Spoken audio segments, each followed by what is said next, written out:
서신체로 우리 하나님 말씀 보도록 하겠습니다. 구약성경 아모스 3장 7절 말씀입니다. 우리 다 같이 한 목소리로 합독하도록 하겠습니다. 주 여호와께서는 자기의 비밀을 그 종 선지자들에게 보이지 아니하시고는 결코 행하심이 없으시리라. 아멘. 살아계신 하나님 말씀입니다. 자, 잠깐 기도하겠습니다. 고마우신 하나님 감사합니다. 오늘 우리에게 주신 하나님의 말씀, 생명의 말씀, 하나님의 말씀을 선포할 때 오늘 단위에 세울 귀한 종을 통해서 이 말씀을 통해서 시온의 모든 성도들의 심령들이 열려지게 하시고 은혜가 임할 수 있도록 하나님 놀라운 은혜로 기름 부어 주시옵길 원하고 기도합니다. 이 말씀 붙들고 올 한 해 승리하는 삶을 사는데 부족함이 없도록 성도들의 삶 가운데 말씀의 권능의 권세가 임하게 하여 주옵소서. 은혜 위에 은혜를 더하게 하여 주옵소서. 예수님의 이름으로 축복하며 기도합니다. 아멘. 네, 자리에 앉아주시기 바랍니다. 이제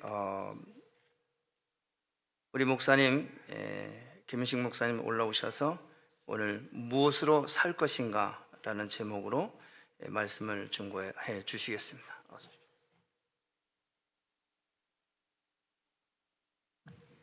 여러분들과 함께 찬양을 들으면서 너무 은혜를 충만하게 받고 있습니다. 감사드리고요. 2020년을 맞이하면서 무엇보다도 감사한 것은 우리 하나님께 2020년을 주신 것을 감사해야 되겠습니다. 우리 하나님께 감사의 박수를 한번 올리겠습니다.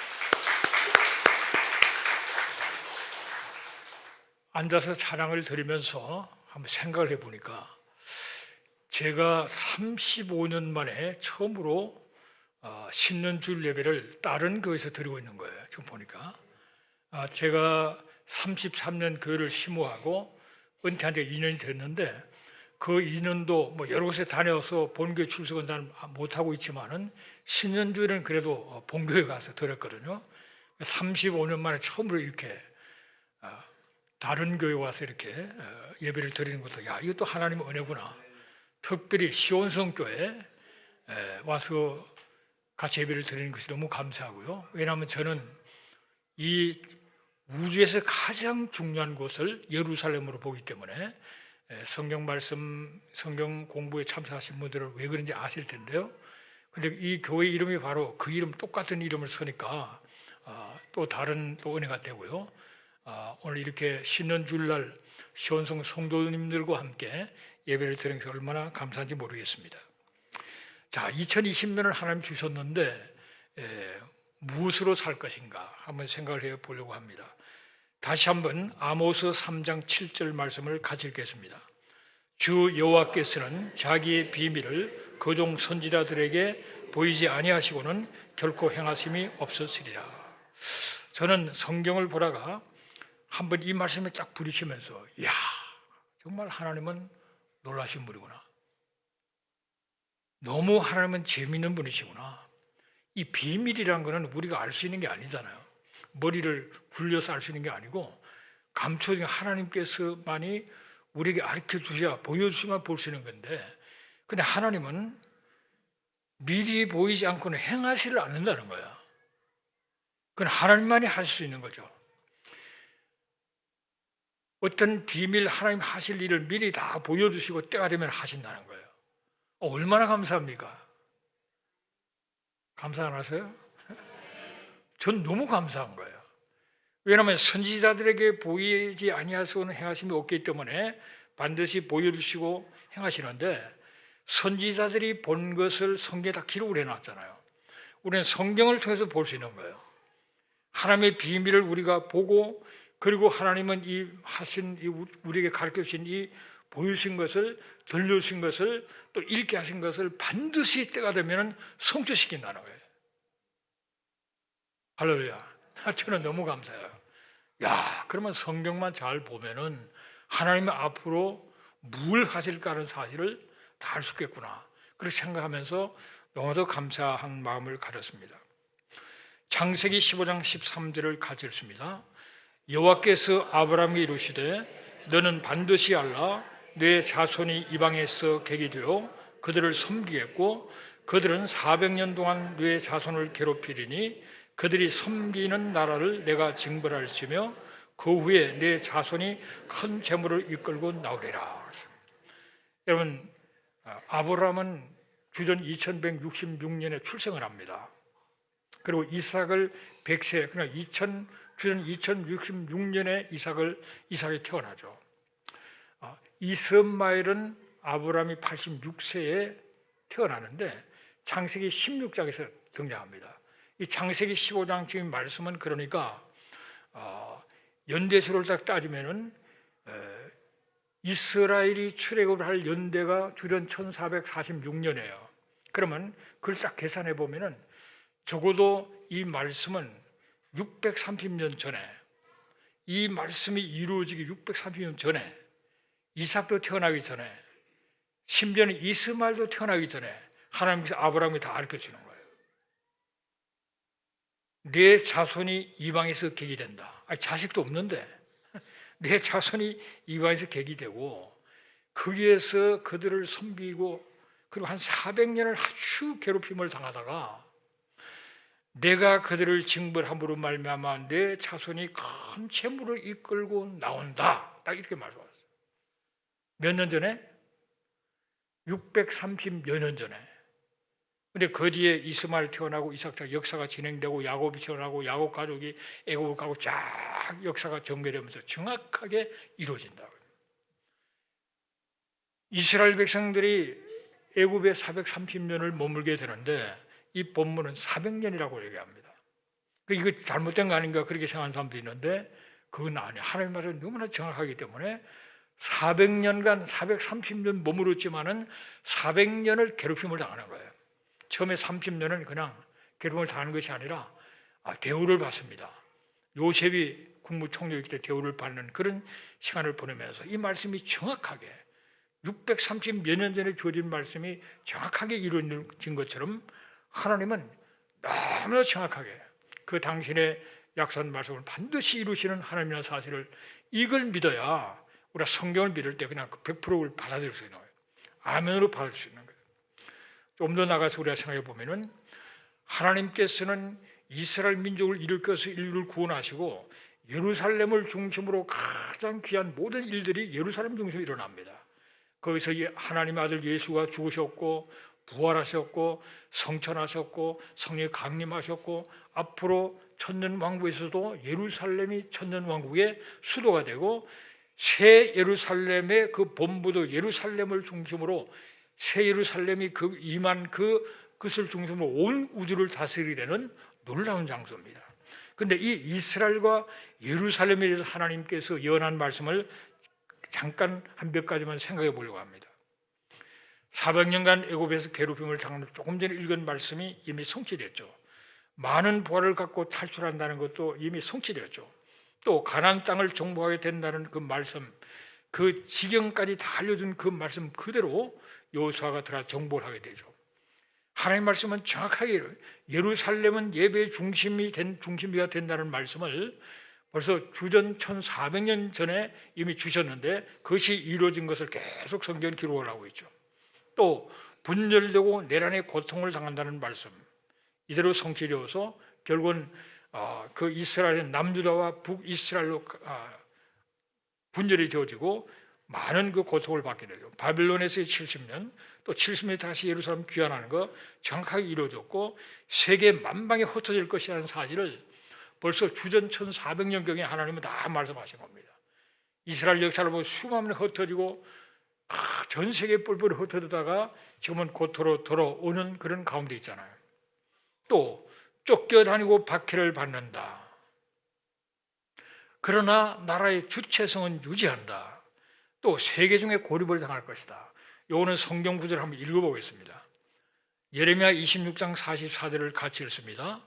그런즉 그들이 그들의 원수들의 땅에 있을 때에 내가 그들을 내버리지 아니하며 미워하지 아니하며 아주 멸하지 아니하고 그들과 맺은 내 언약을 피하지 아니하리니 나는 여호와 그들의 하나님이 됨이니라. 원수들의 땅에 있을 때 하나님께서 이스라엘 백성들이 원수의 땅에서도 결코 내버리지 아니한다는 거예요. 그리고 결코 다 죽을 간에 멸하지 않는다는 거예요. 언약이 돼 깨어진 것 같은데 맺은 언약을 피하지 아니한다는 거예요. 쫓겨가고 고통받고 해도 여전히 하나님은 그들을 참 지키시고 유리시키면서 언약을 때가 되면 이루시는 하나님이라는 겁니다. 예레미야 46장 28절을 같이 읽습니다.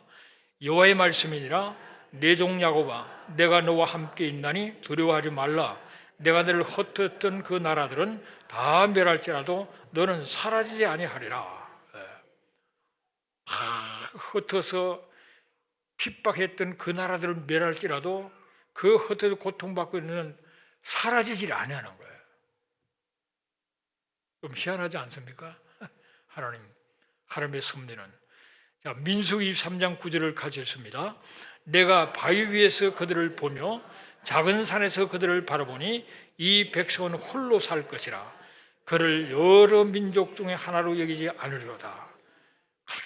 고통스럽게 해도 이 백성은 홀로 고립된 가운데 살아남았어요. 여러 민족이 있지만은 그들은 다른 고립되고 특별하게 하나님은 다루는 그런 민족으로 나타난다는 겁니다.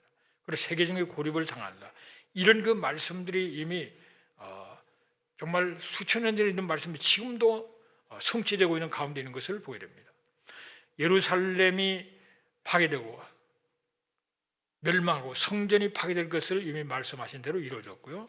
예수 재림 직전에 다시 고토로 돌아가게 되는 일들이 있을 것이라는 말씀이 계속 구체적으로 이루어지는 이 시대를 우리가 살아가고 있어. 또 나라가 한순간 태어나는 이사야 66장 8편의 그 말씀이 약 하나님 주시고 나서 한 약 2600년 후에 그 말씀이 그대로 성취되어서 1948년 이스라엘이 그냥 한순간에 건국되었던 것을 우리가 알고 있습니다. 또 예루살렘 회복을 한다고 말씀하셨는데 그 예루살렘이 이미 회복된 가운데 우리가 살아가고 있습니다. 자, 그런데 열방이 예루살렘을 대적할 것이다. 아직 이루어지지 않았어요. 메시아가 초자연적인 계시로 메시아의 초자연적인 계시가 드러나서 많은 유대인들이 찌른 자를 바라보고 애통하면서 이 눈이 열려서 메시아가 예수가 바로 메시아인 것을 인정하고 나올 그때가 온다는 사실을 말씀하시는데 아직 이루어지지 않았어요. 메시아가 영광과 권능으로 재림하시고 통치하신다. 나라를 다스린다는 그 말씀도 이루어지지 않았습니다. 그러나 지금까지 18구절의 말씀에 15구절 83%가 성취되었으면 나머지도 성취될 줄로 믿어야 정상 아니겠어요? 네. 다 반드시 이루어지는 겁니다. 자, 오늘 이 말씀을 주로 하나님 말씀은 아니고요. 하나님 말씀은 너무나도 정밀하게 이루어 왔고 또 남은 말씀도 반드시 이루어진다는 사실을 믿고 한 해를 시작하시기를 주의 이름으로 축복합니다. 하나님 말씀은 반드시 성취됩니다. 성경 읽기 전에 그것부터 확신하게 확정을 지어놓고 읽어야 돼요. 예언의 말씀의 성취를 통해서 우리가 얻을 수 있는 것은 성경은 하나님 말씀이 분명하다는 거예요. 아멘 안 해서 왜? 저는 한때 성경이 하나님 말씀이 아니라는 연구를 했어요. 아니 사람이 선 거지 어떻게 하나님의 말씀이나. 그래서 이상한 것만 찾아서 연구하면서 싸웠던 그런 때가 있었습니다. 성령 체험하고 은혜 받고 깨지고 난 다음부터는 무조건 100% 성경 하나님 말씀을 읽게 되는데, 왜냐하면 성경이 읽으면 읽을수록 이 보통 책이 아니잖아요. 수많은 예언들이 그대로 정확하게 이루어진, 그게 있을 수가 없네요. 하나님밖에는 할 수가 없는 거예요. 성경 하나님 말씀이라는 것을 딱 정했으면 그럼 뭐예요? 성경이 하나님 말씀이면 그것은 반드시 성취될 것이기 때문에 그걸 붙들고 살아야 되는 거예요. 그래서 내 개인의 삶이 나만 사는 게 아니잖아요. 하나님께서 모든 나라와 민족과 역사를 경영해 나가신 그 가운데 내 그 속에 들어있잖아요. 하나님께서 경륜을 이루어나가는 그것을 큰 그림을 보면서 그 안에 세부적으로 오늘 2020년을 맞이하는 나는 어떻게 살아야 할 것인가? 그 답이 나온다. 할렐루야. 자, 우리가 사업도 하고 여러 가지 일도 합니다. 이익을 얻기 위해서 사업을 하기도 하고 선한 일을 위해서 유익을 얻기보다는 선한 일을 위해서 어떤 일을 일으켜서 하기도 하죠. 근데 가장 첫째가 아이디어가 있어요. 아이디어. 돈벌이를 하든지 혹은 NGO를 통해서 가난한 자를 구제를 하든지 혹은 노예 상태에 있는 사람을 건지는 일을 하든지 선한 일을 해도 아이디어가 첫째 있어야 돼요. 아이디어. 그러면은 행동으로 옮기는 사람이 있어야 됩니다.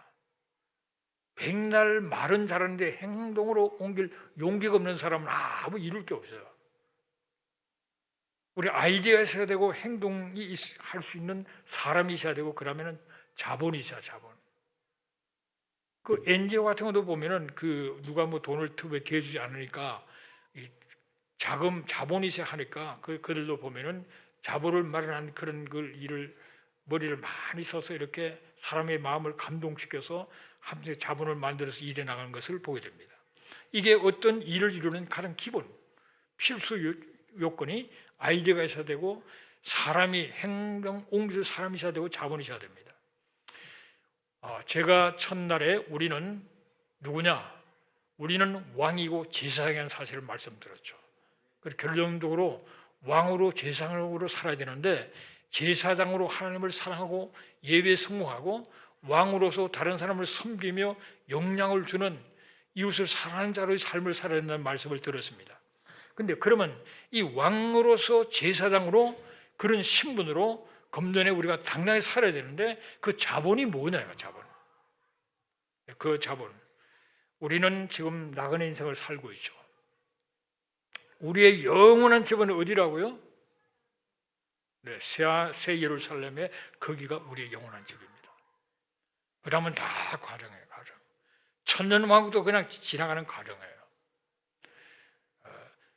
지금 현재 나그네 인생을 우리가 살고 있어요. 아직 천년왕국이 지금 다가오고 있는 그 가운데 지금 살아가고 있습니다. 나그네 인생을 살아가고 있고 이 나그네 인생을 살다 보면 고난의 밤이 순간순간도 찾아옵니다. 고독하고 아프고 망하고 고통스럽고 상처받고 많은 고난의 밤들이 찾아오게 되고 그런 가운데서 우리가 축복된 인생을 살아야 되는데 이 자본이 뭐냐면 나그네 인생을 승리하면서 힘차게 뚫고 전진해 나가기 위해서 필요한 것은 하나님의 말씀이에요. 말씀. 하나님 없는 성공은 결코 성공이 될 수가 없습니다. 하나님의 말씀을 붙들고 그 말씀의 인도하심과 깨닫게 하심과 주시는 때로는 은혜를 주시고 용기를 주는 그 가운데 우리의 나그네 인생을 승리할 수 있어요. 특별히 살다 보면 고난의 밤을 당하게 되는 이 고난의 밤에 말씀을 붙들어야 필요 없어요.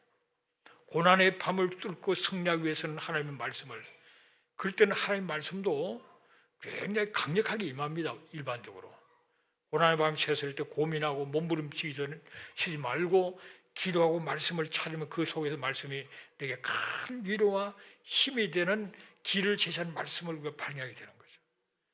우리가 축복된 인생을 산다는 게 뭐냐 하면은 하나님의 계명을 지키는 자가 하나님의 사랑을 받고 축복된 인생을 살아가겠습니다. 하나님의 그 말씀을 깨닫고 그 말씀대로 순종하는 여기에 하나님의 축복이 임하게 되는 거예요. 그래서 우리가 이 나그네 인생을 살아가는 우리의 자본은 무슨 돈이나 무슨 건강이나 물질이나 인간의 권력이 자본이 아니고 그보다 더 근원적인 확실한 자본은 바로 말씀이기 때문에 나그네 인생을 살아가면서 말씀을 가까이 하고 말씀을 붙들고 살아야 되고 고난의 밤에는 특별히 말씀을 붙들어야 해요. 말씀을 확실히 붙들면은 그 고난을 통과해서 힘이 생기는 겁니다. 그리고 우리가 진정한 축복된 삶을 살기 위해서 말씀을 붙들고 순종하는 그런 가운데 나가게 되시기를 주의 이름으로 축복합니다. 시편 119편 54절을 같이 읽습니다. 내가 나그네 된 집에서 주의 율례들이 나의 노래가 되었나이다. 네, 율례. 하나님의 말씀을 붙들고 이 나그네 인생을 나그네 인생은 보장된 게 없습니다. 그러나 하나님의 말씀을 붙들고 뜻대로 살면 하나님께서 보장해 주시는 거예요. 시편 119편 55절을 같이 읽습니다. 여호와여 내가 밤에 주의 이름을 기억하고 주의 법을 지켰나이다. 내 고난의 밤에 사람 의지하지 말고 하나님 말씀을 다. 그래서 이제 어려움이 생길 때 보통 성경을 많이 보죠. 평소 안 보던 성경도. 그래서 어떤 구절이 탁 부딪히면 그 말씀 붙들고 눈물로 기도하면서 이 말씀을 통해서 고난의 마음을 뚫고 나갈 수 있는 힘을 얻어서 이 고난이 변하여 우리 축복이 되는 것을 경험하는 그런 자로 나가게 되는 것이죠. 요한복음 14장 21절을 같이 읽습니다. 나의 계명을 지키는 자라야 나를 사랑하는 자니 나를 사랑하는 자는 내 아버지께 사랑을 받을 것이요 나도 그를 사랑하여 그에게 나를 나타내리라. 계명을 지키는 자, 하나님 말씀 자문을 붙들고 순종하면서 나가면, 내가 하나님 말씀에 순종하면 그때부터 하나님께서 말씀을 주니까 하나님께서 내 인생을 책임져 주시는 거예요, 여러분. 아멘이 작으시네. 책임져 주실 줄로 믿습니다, 여러분. 그래서 왕과 제상의 자부는 말씀인데요. 다시 한 구절 더 보면은 같이 읽겠습니다. 모든 성경은 하나님의 감동으로 된 것으로 교훈과 책망과 바르게 함과 의로 교육하기에 유익하니 이는 하나님의 사람으로 온전케 하며 모든 선한 일을 행하기에 온전케 하려 합니다. 말씀은 우리를 온전하게, 우리를 성숙하게 만들 뿐만 아니라 하나님의 자녀들이, 왕으로 제상으로 살아가는 하나님의 자녀들은 하는 일이 하나님의 뜻에 맞는 다 선한 일들 아니었어요? 이 선한 일들을 행할 만한 그런 필요를 채워주시는, 온전케 하시는 것이 바로 말씀이라는 거예요. 그래서 말씀을 금년에 사모하며 승리하시기를 주 이름으로 축복합니다. 여호수아 1장 7절을 같이 읽습니다. 오직 너는 마음을 강하게 하고 극히 담대히 하여 나의 종 모세가 내게 명한 율법을 다 지켜 행하고 좌로나 우로나 치우치지 말라. 그러면 어디로 가든지 형통하리니 이 율법책을 내 입에서 떠나지 말게 하며 주야로 그것을 묵상하여 그 가운데 기록한 대로 다 지켜 행하라. 그리하면 내 길이 평탄하게 될 것이라. 내가 형통하리라. 한마디로 말씀 안에 거해야 되는데, 말씀 안에 거한다는 것은 그 말씀을 얘기해보고 말씀을 생각해보고 그걸 그대로 살아가는 게 말씀에 거하는 거예요. 그러면 되는 겁니다. 그러면 인생의 승리가 오는 겁니다. 다시 말씀드려요. 말씀을 이야기하고 말씀을 생각하고 말씀대로 행동으로 옮기라 이거예요. 그게 말씀에 거하는 겁니다. 말씀을 늘 묵상 생각하고 말씀을 얘기하고 때로는 선포하고 때로는 그 말씀을 기도하고 사람과 나누고 그 말씀대로 한 걸음하고 순종해 나가면은 형통이 되는 거예요. 그러면 2020년을 성공하는, 승리하는 한 해가 될 줄로 믿습니다. 자, 말씀의 능력은 창조의 능력이 있어요. 하나님은 천지를 창조하실 때 말씀으로 창조하셨고 변화의 능력이 있습니다. 예수님 말씀에 순종했던 물이 포도주로 변하는 변화의 역사가 말씀을 통해서 있게 되어집니다. 치료의 능력이 있죠. 주님이 말씀만 하사 그래서 말씀하실 때 하인이 낫게 되는 그 치료 역사를 베풀어요. 기도 응답의 축복이 있습니다. 내 말이 너희 안에 거하면 무엇이든 원하는 대로 구하라. 그래서 우리가 기도할 때 말씀을 붙들고 말씀에 부합한 기도 제목을 기도할 때 하나님의 놀라운 응답을 체험할 수 있고요. 인도하심의 축복이 있습니다. 시편 119편 105절을 같이 읽습니다. 주의 말씀은 내 발의 등이요 내 길의 빛이니이다. 간증을 좀 하려고 그래요. 여러분들 간증해야 보통 간증만 남죠, 그죠? 그래서 간증을 하려고 합니다. 이게 무슨 말인가? 베드로전서 2장 24절 같이 읽겠습니다. 친히 나무에 달려 그 몸으로 우리 죄를 담당하셨으니 이는 우리로 죄에 대하여 죽고 의에 대하여 살게 하려 하심이라. 그가 채찍에 맞음으로 너희는 남을 얻었나니. 그랬습니다. 제가요 신학을 저는 안 믿는 가정에 자라서 정말 은혜 가운데 신학교를 가서 공부를 했는데 MD부 3년을 하는 동안에 너무 행복한 거예요. 천국이에요, 천국. 너무 감사한 거예요. 야, 나 같은 죄인이 신학교 와서 성령 체험하고 말씀을 읽고 기쁨을 사는 거지. 이 세상에 그렇게 행복. 그래서 저는 3년 금방 지나가는데 그 당시는 그 3년이 계속 그 시절을 생각하고 참 좋았다 이렇게 생각하는데요.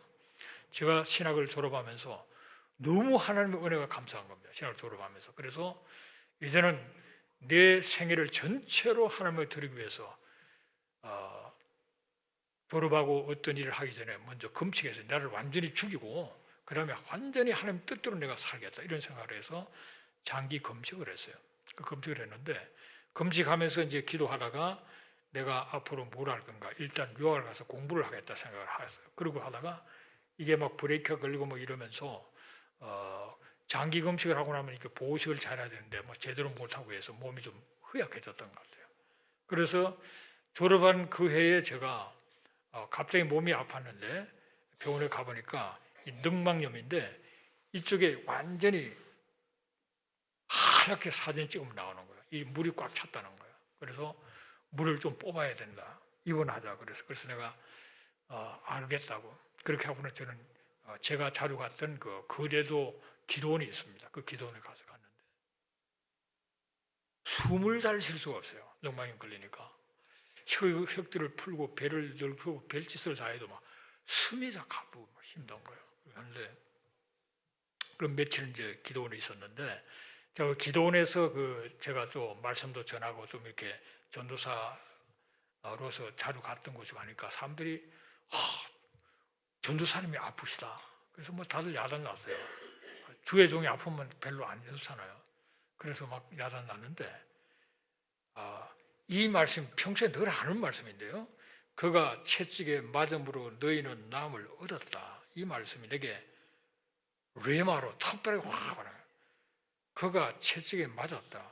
예수님이 2000년 전에 채찍에 맞아 피 흘려 돌아가시고 부활하셨잖아. 그러면 너희는 남을 얻었다. 그러니까 나았다는 얘기 아니냐.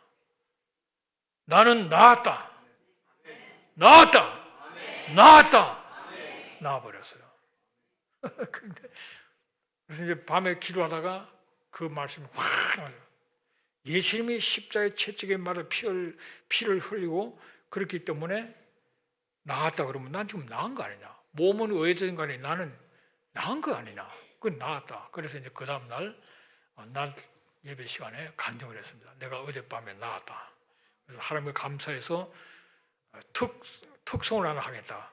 숨을 헐떡거리며 특송을 했어요. 근데 이제 그게 있는 분들이 보니까 이거 뭐 저는 나은 것 같지도 않은데 혼자 나았다 그러고 뭐 특송도 뭐 숨도 헐떡거려 가면서 이거 뭐야?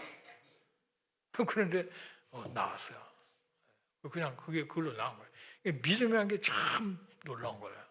그걸 나았다 그러니까 그러면 엑스레이 찍어도 표도 안 돼도 그냥 나는 나은 거예요. 나은 걸로 살아가는 거예요. 그런 그 경험을 했는데요. 뭐 치료를 하지 말라 그런 뜻은 아닌데 그런 경험을 했고요. 그다음에 제가 나중에 이제 얼마 안 가서 늑막염 나았는데 제가 폐병에 걸려가지고 교회 가서 봉사로 갔다가 교회 화장실에서 막 피가 막 터져 나왔어요. 처음 저도 경험했죠. 본 적도 없고 말만 들어지 피덩어리 막 쏟아지는 겁니다.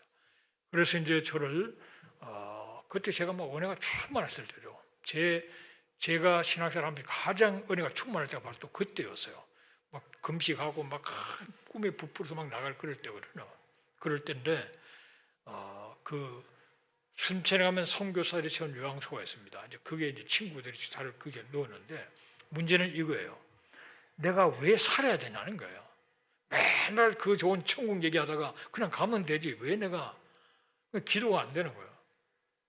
천국 가면 그 좋은 천국을 가면 되지 뭘 또 안 가겠다고 여기서 막 그냥 살려달라 이게 기도가 안 되는 거예요.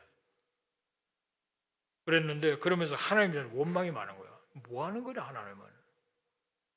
죄송합니다. 말 표현이 거칠어서. 하나님 도대체 뭐 하는 겁니까? 이건 내가 지금 뭡니까? 아니, 내가 집에서 뭐 거의 뭐 쫓겨나시피 해서 정말 그리고 은혜 받고 정말 하나님 위해서 내가 죽기로 결심하고 사전에 죽전에 주의 뜻대로 살겠다고 다 결단하고 그래서 장기 금식하고 은혜 충만히 나가는데 지금 뭡니까 이게? 뭐 요양소에 와서 이게 뭡니까? 열림이 막 받치나 거예요. 근데 이제 그러면서 내가 살려달라 기도가 잘 안 돼요. 그런데 이 말씀을 딱 읽는 순간에 가슴이 뜨거워지더라고요. 그래, 내가 살아야 된다. 왜? 여호와의 하시는 일을 선포하기 위해 살아야 된다. 그로부터 기도하면서요. 그때 기적을 체험했습니다. 그래서 3년 반 정도 뭐 요양소에 치료해야 된다는 것을 제가 3개월 만에 그냥 나와가지고 대구에 천막교회 개척하고 그렇게 하다가 미국에 유학 들어오고 그러면서 결국은 그때 바로 난 건 아니에요. 그런 과정 속에서 기도하다가 제가 남을 입었어요. 남을 입었는데 그것도 제가 미국 가서 공부하러 왔다가 기숙사에서 이게 잘 낫지를 않은 그런 상태로 낫지를 않아서 있었는데 제가 밤에 기도를 했습니다. 하나님, 더 이상 나는 내 병을 낫게 해달라 기도 안 합니다. 오늘 땡 쳤습니다. 끝입니다. 더 이상 기도 안 합니다. 오늘 밤에 나를 데려가십시오. 이렇게 기도했어요. 성질이 못됐죠. 그러니까 눈물이 나는 거예요. 또 깡다고 있게 기도하면서 속으로 눈물이 이거 막 눈물 흐르고 막 데려가라. 더 이상 기도 안 한다. 그냥 데려가라는 기도만 막 하는 거야. 근데 아침에 안 죽었어요. 내가 살아있는 거예요. 그런데 속이 편한 가운데 있었는데 하나님이 지금 나를 안 데려가시는구나. 그러면 내가 사는 거 아니겠냐. 그래가지고 그러면서 자연스럽게 이렇게 그냥 남을 바라버렸어요. 그때 이제 하나님이 또 어느 목사님을 글을 쓰기 위해서 신학교를 보내주셔가지고 그분하고 기도하고 이러다가 어느 순간에 내가 내 나았다 하는 확정이 딱 들더라고요. 그게 믿음이에요. 검사해본 거 아니에요. 그냥 내가 내 믿음으로 이제 나았구나 딱 믿어졌어요. 그리고 어떤 사람이 그러더라고요. 엑스레이 찍어봤나고 확인도 안 하고 무조건 나았다고 그러면 어떻게 하나. 나지도 않았는데 나았다고 다니면 딴 사람한테 전염될 텐데 뭐냐. 근데 나는 무조건 나았다는 거예요. 나중에 그 영주권 신청하고 뭐 이러면서 굉장히 그 중요하게 한 거잖아요. 다 찍어보고 나서 결국은 나았다는 그런 확증을 받았는데요. 그런 경험들을 했습니다. 그러니까 그런 때때로 그 하나님의 말씀이 그 말씀을 붙들고 기도하고 그런 말씀에 통해서 하나님 역사하는 것을 많이 경험했고요. 조금 재미난 얘기를 하나 하려면은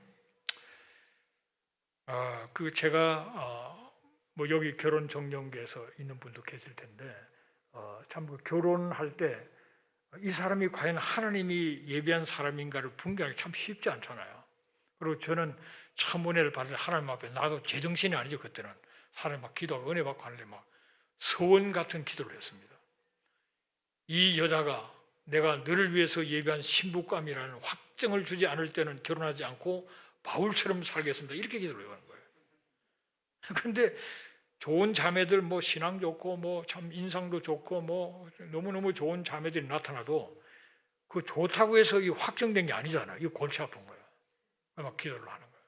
그래서 좋은 자매를 참 친구가 소개해서 몇 번 만났는데 만나고 이제 데이트 좀 하고는 돌아올 때마다 그 자매는 전도사님 가서 빨리 응답 받으세요 그러고 나도 응답 받기 위해서 와서 기도하는데 기도가 잘 되질 않아요. 근데 이제 그래도 기도원에서 기도를 하는데 이제 내일이면 또 올라가야 돼. 그 자매를 만나기 약속이 돼요. 몇 달째 기도했는데 이상하게 기도하면 그 기도는 안 되는 거예요. 그러니까 갈 때가 되니까 또 기도하는 거예요. 기도하다가 그때 이런 말씀을 받았어요. 같이 한번 읽어볼게요. 여러분도 이 말씀 오미를 한번 생각해 보세요. 열왕기하 14장 9절을 같이 읽습니다. 이스라엘의 왕 요아스가 유다의 왕 아마사에게 사람을 보내 이르되 레바논 가시나무가 레바논 백향목에게 전가를 보내어 이르기를 내 딸을 내 아들에게 주어 아내로 삼게 하라 했더니 레바논 들짐승이 지나가다가 그 가시나무를 짓밟았느니라. 결혼해야 돼요, 안 해야 돼요? 하나님이 원치 않는다는 사실을 봐요. 정말 가슴이 아프고, 이런 자매를 더 이상 만날 길이 없을 것 같은데 너무 아쉽다는 생각이 딱 드는 거예요. 이런 자매가 우리가 또 만나겠나? 그래서 조건이 다 좋은 거예요. 그렇게 했는데, 그러나 하나님이 확정 안 되면 할 수 없으니까 너무 아쉬워하는데 그 다음 성경장을 딱 보니 이런 말씀이 나왔어요. 같이 읽어보겠어요? 아마샤가 하나님의 사람에게 이르되 내가 100달란트를 이스라엘 군대에게 주었으니 어찌할까? 하나님의 사람이 말하되 여호와께서 능히 이보다 많은 것을 왕에게 주실 수 있나이다 하니라. 이게 이제 이 전쟁을 치르는데 유대 병정 군사만 갖고는 힘드니까 이스라엘 군사를 용병 돈을 주고 사는데 100달란트를 줬어요. 엄청난 돈을 이미 줘버렸어요. 그런데 하나님의 사람이 와서 같이 가면 안 되는, 그냥 돌려보내요. 그럼 100달러니까 날아가는 거잖아요. 너무 아쉬워. 그런데 그 하나님의 사람이 그렇게 얘기합니다. 여호와께서 능히 이보다 많은 것을 왕에게 주실 수 있나이다. 이게 이제 위로인 거예요. 지금은 안 돼도 뭔가 하나님이 더 좋은 길을 열으실 거다. 그래서 이제 하나님 더 좋게 그렇게 이제 억지로 참고 그냥 그 자매는 하나님 뜻이 아니라고 그렇게 그만두게 된 그런 일들이 있었어요. 보니까 요즘 와서 느끼는 거는 이스라엘 사역을 하라고 하나님께서 그렇게 인도하신 건가 이런 생각이 들 때가 있어요. 그리고 제가 저는 KBCA 소속 목사인데 총회를 좀 이렇게 총회장도 하고 이렇게 일을 좀 했었는데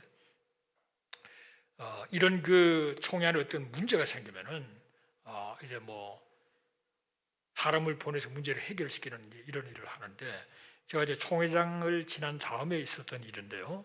좀 큰 문제가 하나 생겼어요. 근데 그걸 해결을 하기 위해서 자꾸 나보고 가라고 연락이 오는 거예요. 가라. 그래 난 도저히 내가 지금 시간이 없다. 목회가 너무 바빠 시간이 없다. 계속 가라는 거예요. 가서 내가 가야만 그 문제가 해결될 수 있다. 그 뭐 노예가 연결되고 다 복잡하기 때문에 그래도 총회장급에서 가야 된다고 자꾸 그러는데 난 안 가려고 그랬거든요. 말려들기 싫어서 그랬는데 새벽에 성경을 딱 보다가 이런 말씀을 딱 받았습니다.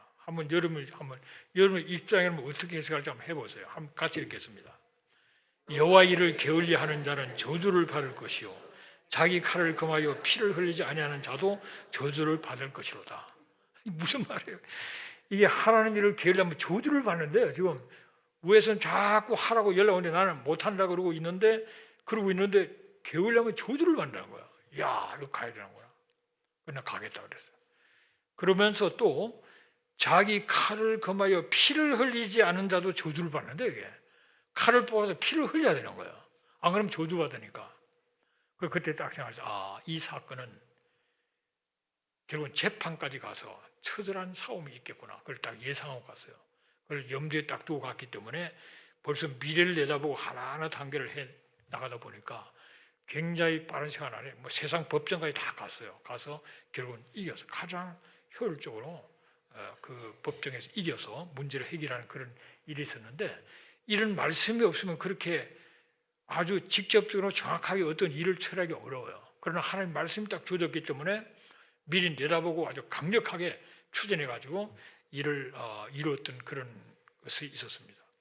내가 왜 이런 얘기를 하냐면은 여러분 금년 한 해를 사는 데 있어서 말씀을 가까이 하고 말씀을 붙들고 기도하면서 말씀을 자본으로 살아야 승리한다는 거예요. 그래서 우리가 금년 한 해를 지나가면서 그냥 뭐 새로운 해를 주시니까 감사하다가 아니라 이 한 해를 정말 승리하는 한 해가 되려고 그러면 준비를 해야 됩니다. 여호수아 1장 11절을 가졌습니다. 진중에 두루 다니며 백성에게 명하여 이르기를 양식을 예비하라. 3일 안에 너희가 이 요단을 건너 너희 하나님 여호와께서 너희에게 주사 얻게 하시는 땅을 얻기 위하여 들어갈 것이다.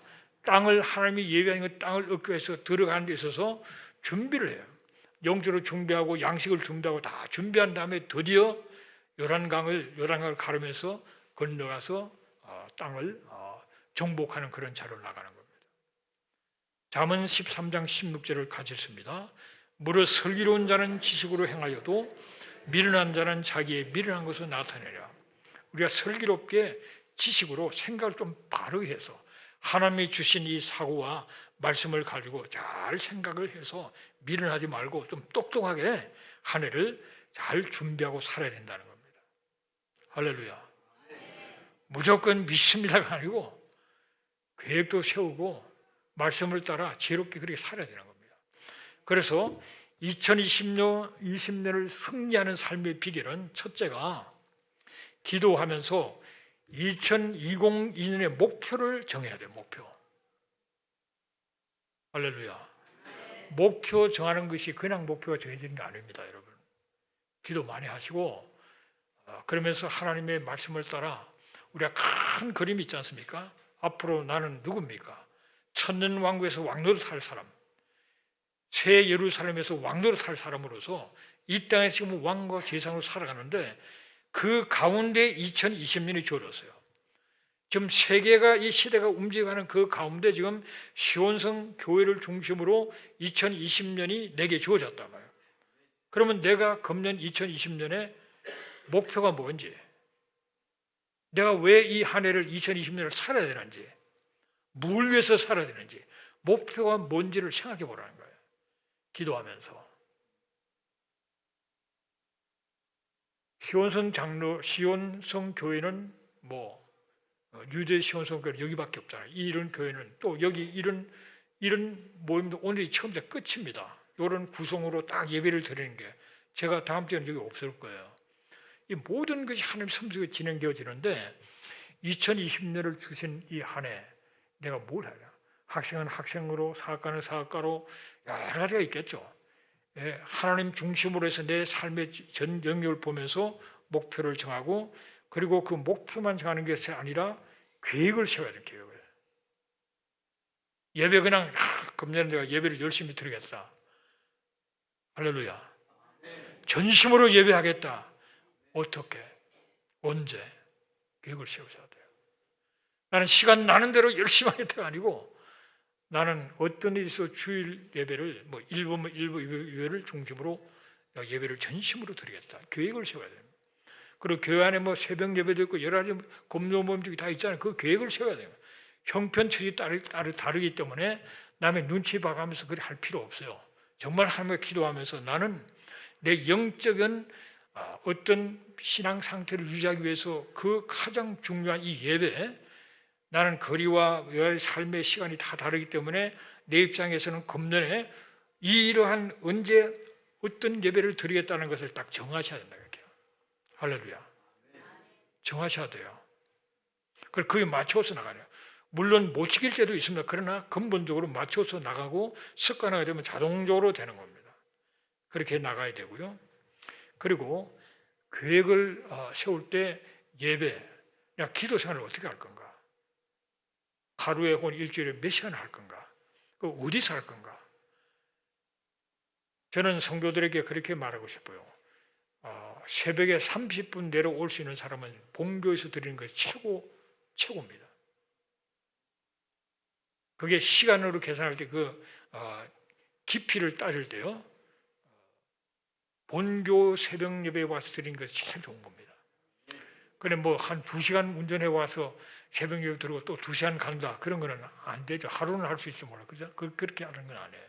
그러나 잘 자기 삶을 배려해서 새벽에 몇 시에 일어나고 새벽 예배 드리고 기도를 얼마 하고 돌아가며 가면서 성경을 읽는다든지 찬양을 듣는다든지, 이거 뭔가를 습관을 만들고, 그리고 성경은 내가 어떻게 읽겠다, 이런 신앙적인 것에 대한 계획을 세워야 되고, 그 다음에 내가 하는 사업이나 학생 공부, 연구하는 연구 다 남도 할 일이 있잖아요.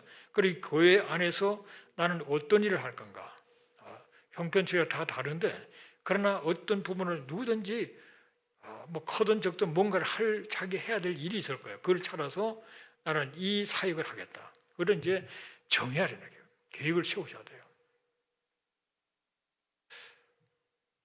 내가 계획을 세우지 않으면요, 딴 사람의 계획에 내가 끌려가게 됩니다. 내 인생이. 굉장히 중요한 말이에요. 나는 대대로 살아가겠다 그러면 다른 사람에게 끌려가 버려요. 하나님이 내가 하기를 원하는 삶이 무엇인지 알고 계획을 세워서, 계획을 세운다 해서 무슨 율법적으로 반드시 그래도 계획을 하다가 못하도 계획을 세우면서 나가는 게 훨씬 효과적이라는 것을 기억해야 돼요. 그런데 계획을 세울 때 더 효과적인 것은 기록을 해야 돼요. 기록. 글로 표현되어 이게 정확한 겁니다. 속으로만 내가 이렇게 하겠다, 그거 글로 표현을 해야 돼요. 글로. 그렇게 기록을 하고 나가면은 그렇게 하지 않았던 해보다 훨씬 더 질적으로 더 좋은 충만한 그런 한 해를 살 수가 있을 것입니다. 그런데 계획도 믿음이 없는 사람 계획을 못 세워요. 기록을 못 합니다. 믿음이 있어야 되고, 또 하나님과 나 사이의 관계가 정리가 잘 돼 있어야 그런 계획도, 분명한 계획도 나오고 또 기록도 되고, 그 기록을 한 걸 붙여놓고 기도하면서 나가면은 쓸데없이 시간을 보내지 않고 집중력 있는 인생을 살아갈 수 있습니다. 꼭 그렇게 하시기를 여러분 축복합니다. 그것이 나의 기도 제목이 되고, 누가 물으면 그걸 딱 답을 할 수가 있어요. 목사님이 집사님 무슨 기도를 해드릴까? 그럼 나와야죠. 조금 기다려보세요. 그러면 안 되잖아요. 예수님 여기 오셔서 당신이 아니라 너는 내가 뭘 해주기를 원하니? 그러면 예? 평소에 생각 안 해봤는데요. 조금 있다가 생각해보고 그러면 되겠습니까? 예수님이 뭘 원하느냐? 그럼 즉각 다 보기를 원하는 적어도 이렇게 뭔가 나와야 된다. 분명한 목표와 내 인생에 살아가야 할 의미와 구체적인 목표, 계획을 가지고 살아가시는 한 해가 되시기를 주 이름으로 축복합니다. 우리 모두에게 마지막으로 살아가야 될 것은 하나님 뜻 안에서 우리가 살아요. 하나님 뜻 안에서. 기본적으로 뜻 안에서 살아간다는 게 뭡니까? 데살로니가 전서 5장 16절 같이 읽습니다. 항상 기뻐하라. 쉬지 말고 기도하라. 범사에 감사하라. 이것이 그리스도 예수 안에서 너를 향하신 하나님의 뜻이다 그랬습니다. 기본적으로 이 삶은 그냥 살아야 해요. 기뻐해야 돼요. 즐거워해야 됩니다. 환경이 어렵고 문제도 있고 하지만은 즐거워해야 돼요. 왜? 2020년을 우리에게 하나님 선물로 주셨으니까 지금 살아있고 이게 자체가 기쁜 거예요. 기쁜 거. 밥 한 그릇 먹을 수 있는 거 기쁜 거예요. 교회 안에서 성도를 만나고 함께 예배드리기 얼마나 기쁜 겁니까? 그냥 기뻐하라는 거예요. 기뻐하라. 2020년도에 살아있을 거라고 생각하지 못한 분도 들어있을 거예요. 저는 주님이 훨씬 더 빨리 올 줄 알고 이 2020년을 생각을 못했습니다. 옛날에. 즐겁게 감사하면서 살아야 되는데 즐겁고 아주 엑사이팅해서 감사하면서 살려고 그러면 계속 기도가 있어야 돼요. 기도 없으면 금방 시험 들고 그냥 금방 즐거웠다가 금방 그냥 바닥에 떨어지고 이렇게 되죠. 이렇게 늘 기도하면서 즐겁게 기쁘게 감사하면서 그렇게 살면서 금년도 내가 하나님의 나라를 위해서 하나님의 영광을 위해서 나는 이런 일을 하겠다. 그런 계획 그걸로 써놓고 기도하며 나가면은 금년 한 해가 의미 있는 그런 한 해가 될 줄로 믿습니다. 승리하시기를 주 이름으로 축복합니다. 고마우신 아버지 하나님, 무엇보다도 2020년을 우리에게 주신 것을 감사합니다. 지금까지 살아온 삶보다는 더 풍성한 삶을 살아가고 승리하는 한 해가 되도록 은혜를 베풀어 주시옵소서. 하나님께서 원하시는 뜻을 좇아 금년에 내가 이루기를 원하는 그 목표가 무엇인지 그것을 구체적인 계획으로 그리고 기록하는 그런 잘 정리된 계획을 가지고 항상 기뻐하며 쉬지 말고 기도하고 범사에 감사하면서 참 기쁨으로 살아가는 그러한 저희들 되어서 이 한 해가 알찬 한 해, 승리하는 한 해가 되도록 축복하여 주시옵소서.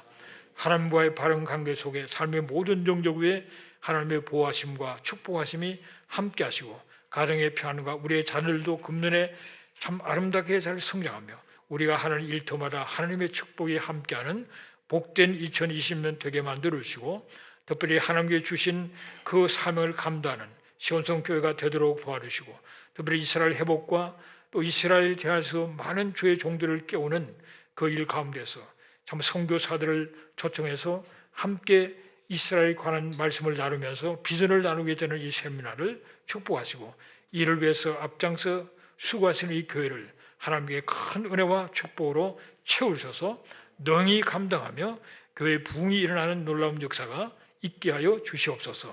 예수님의 이름으로 기도합니다. 아멘.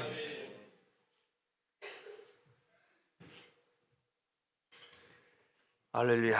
우리 모두 자리에서 일어나십니다. 이제 이 시간에 치유와 회복을 위해서 기도할 때 우리 목사님을 통해서 이제 승리하는 비결 우리에게 그 방법을 가르쳐 주셨습니다. 교회는 이 성전에는 올 한 해 여러분들이 승리하는 그 방법을 통로를 열어놨습니다. 여러분 오늘 주신 이 말씀처럼 하나님 뜻 안에서 사는데 우리 교회가 하나님 뜻 안에서 살기 위하여 주일 예배를 여러분들에게 함께 예배할 수 있도록 인도하시고 새벽 제단을 쌓을 수 있도록 성전문을 열어놓고 또 여러분들 성경 공부를 말씀 공부를 할 수 있도록 수요일날 성경 공부를 할 수 있도록 성전을 열어놨습니다. 뿐만 아니라 금요일날 찬양 예배로 하나님 만날 수 있도록 성전문을 열어놨습니다. 이제 여러분들이 선택을 하셔야 됩니다.